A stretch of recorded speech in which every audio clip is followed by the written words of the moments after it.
धनाचार्य पूज्य गुरुजी गुरुवृंद एवं एठारे उपस्थित मोर भाई और भौणी माने मु आज समस्तଙ୍କୁ ए पवित्र उत्कल दिवसर अनेक अनेक शुभेच्छा और शुभकामना जणाउछि।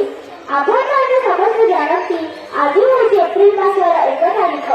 1936 ମସିହାର ଠିକ୍ ଆଜିର ଦିନଟି ଆମ ପାଇଁ ସୌଭାଗ୍ୟର ଦିନ। ସେହି ପବିତ୍ର ସ୍ମୃତିକୁ ଜୀବିତ କରି ରଖିବା ପାଇଁ ଆଜିର ଏହି ଦିବସର ସୃଷ୍ଟି। ମୁଁ ଏବେ ବିସ୍ତୃତ ଭାବେ କହିବାକୁ ଚାହିଁବି ଆଜିର ଏହି ଦିନଟିର ବିଶେଷତ୍ୱ କ'ଣ। କହିବାର କିଛି ଆବଶ୍ୟକତା ନାହିଁ। ଏହି ଉତ୍କଳର ଅତୀତ ଖୁବ୍ ଗୌରବମୟ। ଉତ୍କୃଷ୍ଟମୟ ଭାବେ ଏହି ଉତ୍କଳ ଥିଲା ବିଶ୍ୱବିଦିତ। ଏହାର ସଭ୍ୟତା ସଂସ୍କୃତି ଓ ପରମ୍ପରା ଥିଲା ଅତୁଳନୀୟ। ଶହ ଶହ ବୀର ପୁରୁଷଙ୍କୁ ଜନ୍ମ ଦେଇ ଏ ମାଟି ହେଉଥିଲା ଧନ୍ୟ। ସମଗ୍ର ବିଶ୍ୱରେ ମାଟି ଉଡ଼ାଉଥିଲା ଗୌରବ ଆଉ ବିଜୟର ବାନା। କିନ୍ତୁ ହଠାତ୍ ଦିନେ ଉତ୍କଳର ଭାଗ୍ୟରେ ଘୋଟି ଆସିଥିଲା ଘନ ଅନ୍ଧକାର।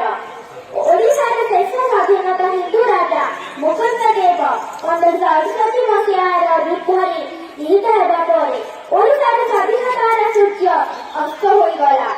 ତାପରେ ବହୁତ ଦିନ ଧରି ଅଫଗାନ, ମୋଗଲ, ମରାଠା ଓ ଇଂରେଜମାନଙ୍କର ପରାଧୀନତାର ରାଜ୍ୟରେ ଛନ୍ଦି ହୋଇ ରହିଗଲା।